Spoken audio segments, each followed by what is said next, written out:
बिस्मिल्लाहिर्रहमानिर्रहीम। तो कैसे हैं आप सब। आज की इस वीडियो में हम जानेंगे कि टोट है क्या। आज हम देखेंगे कि इसका इंट्रोडक्शन, इसका ओरिजिन यानी ये निकला कहाँ से है, इसका many, definition, cross reference, example और टाइप्स। वीडियो को स्टार्ट करने से पहले अगर आपने मेरा चैनल लाइक एंड सब्सक्राइब नहीं किया तो काइंडली लाइक एंड सब्सक्राइब कर दें और वीडियो को जितना ज़्यादा से ज़्यादा हो सके शेयर करें।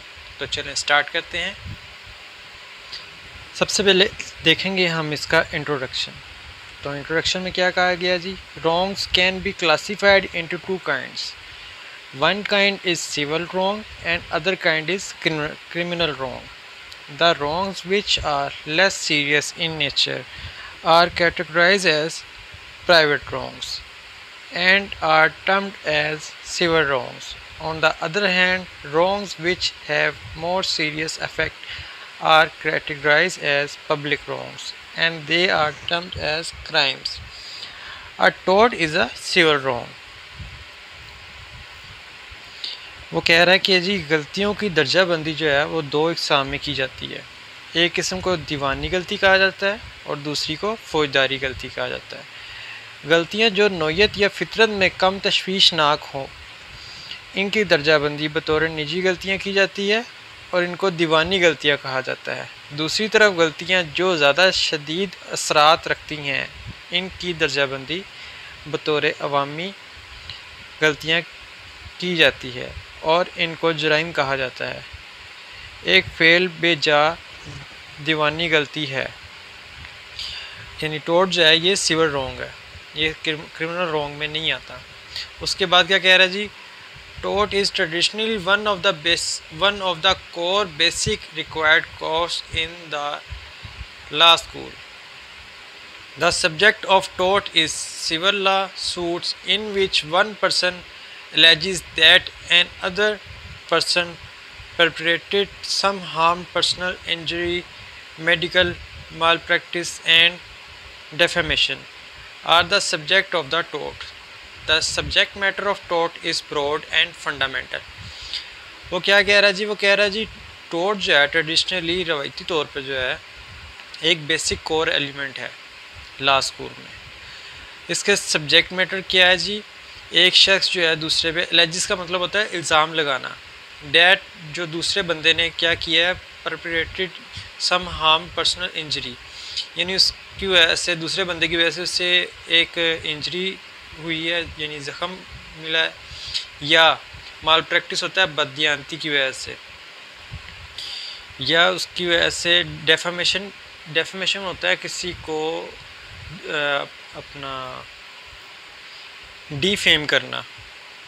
ठीक है, इसके बाद हम देखते हैं इसका ओरिजिन कहाँ से निकला है।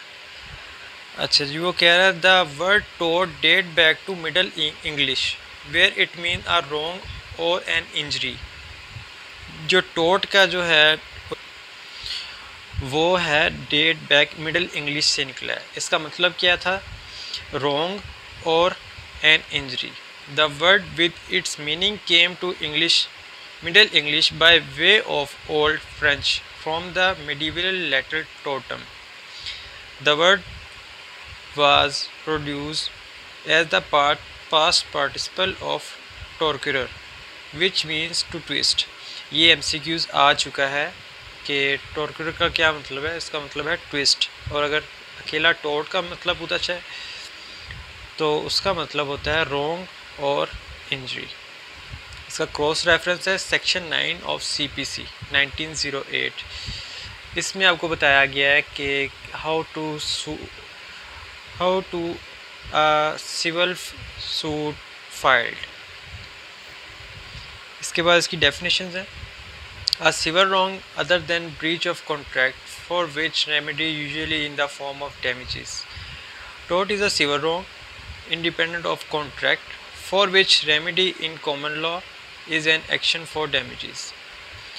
Tort can be defined as an intentional or accidental civil wrong which is independent of contract and causes injury to a person and for which remedy is an action for damages. इन तीनों definitions में इन्होंने एक ही बात को clear किया गया है कि ये जो टोट जो है ये सिविल रॉन्ग है और ये इंडिपेंडेंट है कॉन्ट्रैक्ट से, ठीक है, और इसकी रेमेडी अवेलेबल होती है। टाइप्स ऑफ टोट्स, टोट की जो है बेसिक 3 टाइप्स हैं, इंटेंशनल टोट, एक्सीडेंशनल टोट और टोट थ्रू नेग्लिजेंस। इंटेंशनल टोट देखते हैं क्या है जी।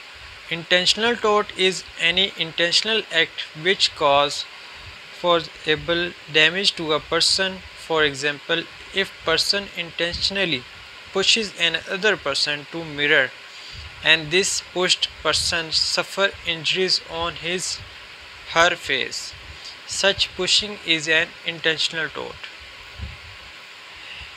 इंटेंशनल का आपको पता है दनिस्तन यानी जानबूझ कर जो किया गया, आपको उसका कॉन्सिक्वेंसेस पता हो कि इसके रिजल्ट क्या हैं, लेकिन फिर भी आप जानबूझ के करें, उसे कहते हैं इंटेंशनल टोट। वो इसमें कह रहा है कि मिसाल के तौर पर अगर एक शख्स दीगर शख्स को दानिस्तन तौर पर शीशे की तरफ धकेलता है या धक्का देता है और धक्के दिए जाने वाले शख्स को इसके चेहरे पर ज़ख्म आ जाए तो ऐसा धक्का देना दानिस्तन फेल बेजा कहलाता है। यानी अगर कोई भी ऐसा काम जो आप इंटेंशनली करें उसे इंटेंशनल टोट कहते हैं। उसके बाद आ जाता है आपका एक्सीडेंशियल टोट यानी हादसाती फेल। एक्सीडेंशियल टोट इज़ एन अनइंटेंशनल एक्ट, इसमें इंटेंशन नहीं होती, which does not have intention of act doer to cause damage to an other person. इसमें जो पर्सन जो होती है, एक पर्सन की दूसरे पर्सन को हार्म करने की ऐसी कोई इंटेंशन नहीं होती, बस एक्सीडेंटल तौर पर हो जाता है। In other words accidental damage is cause through accidental tote.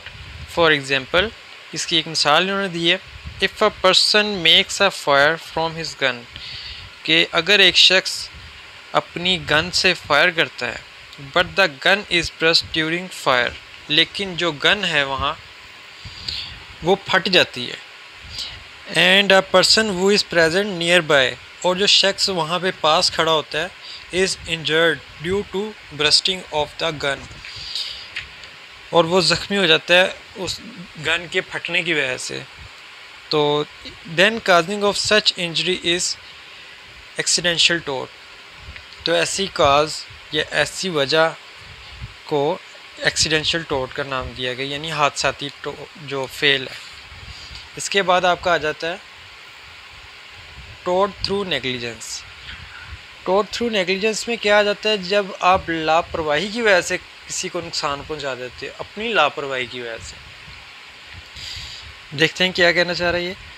Tote can be committed through negligence, लापरवाही के ज़रिए भी जो कोई जुर्म का इर्तिकाब हो सकता है, इसे टोट थ्रू नेग्लिजेंस कहते हैं। मिसाल के तौर पर, for example, if a person negligently picks his her gun in a crowded room. मिसाल के तौर पर अगर एक शख्स लापरवाही से अपनी जो गन है वो एक बंदूक या गन जो है एक कमरे में उठाता है एंड इट इज़ फायर्ड, और उसमें से गोली चल जाती है, ठीक है, and some other person is injured, और कोई दीगर शख्स ज़ख्मी हो जाता है, इंजर्ड, दिस एक्ट इज़ टोट ड्यू टू नेग्लिजेंस। तो इसको लापरवाही के ज़रिए फेल बेजा कहा जाएगा। अब लापरवाही, हालांकि उसे इल्म भी था कि यार यहाँ पे क्राउड है तो यहाँ पे नुकसान हो सकता है। अब पिछले वाले में एक्सीडेंशियल में और इसमें ये फ़र्क है कि आपको इसमें नेग्लिजेंस में ये है कि जी आपको पता है कि गन अगर फायर निकला है, गोली निकली आपकी गन से, तो वो किसी न किसी को नुकसान पहुँचा देगी, लेकिन फिर भी आप फायर कर देते हैं, तो उसे कहते हैं नेग्लिजेंस, लापरवाही। आई होप आपका एक्सीडेंशियल और टोट थ्रू नेग्लिजेंस का ये जो डिफरेंस है ये आपको क्लियर हो गया होना है। उसके बाद हम देखते हैं इसका कंक्लूजन इसमें मैंने ये लिखा है कि to conclude it can be stated that it is not necessary that टोट should be some illegal act. ये ज़रूरी नहीं है कि फेल जो है कोई गैर कानूनी फेल होना चाहिए। It means that illegality of an act is not necessary for commission of a tort. इससे मुराद है कि एक फ़ेल का खिलाफ कानून होना एक फ़ेल बेजा के इर्तिकाब के लिए ज़रूरी नहीं है। The most important point regarding टोट is that some act should cause injury to a person. इसका जो मोस्ट इम्पॉर्टेंट पॉइंट है वो ये है कि किसी फ़ेल को एक शख्स का ज़र पहुंचाना चाहिए। बेसिक फ़िलोसफी, बुनियादी फ़लसफ़ा, which works behind concept of tort is that law always allows an injured person to recover loss from wrongdoer। बुनियादी फ़लसफ़ा तो ये है कि जी जो फ़ेल बेजा की नज़रिया की पुष्ट प्रकार फरमाता है वो ये है कि कानून हमेशा ज़र्द शुद्ध शख्स को खताकार से मुआवजा हासिल करने की इजाज़त देता है। यानी इसके मुताबिक अगर कोई आपके साथ कोई भी बंदा रॉन्ग करेगा या रॉन्ग डूअर होगा जिसने आपके साथ गलत किया होगा वो आपको मुआवजा देने का पाबंद है। तो आज की भी इस वीडियो में हमने जाना है टोट क्या था, इसकी इंट्रोडक्शन देखा हमने ब्रीफ, देन हमने इसका ओरिजिन देखा है, उसका मैनी देखा क्या था इसका मैनी, रॉन्ग एंड इंजरी। इसके बाद हमने देखा इसका क्रॉस रेफरेंस, सेक्शन 9 जो है इसका क्रॉस रेफरेंस है जो इसे बताता है कि how to civil suit file. इसके बाद हमने इसकी डेफिनेशंस देखी हैं, उसके बाद इसकी हमने टाइप्स देखी और लास्ट पे हमने इसका कंक्लूजन देखा है। आज के लिए इतना ही, मिलते हैं अगली वीडियो में। अल्लाह हाफिज़। कोई क्वेश्चन या क्वेरी हो तो लाजमी कमेंट कर दें।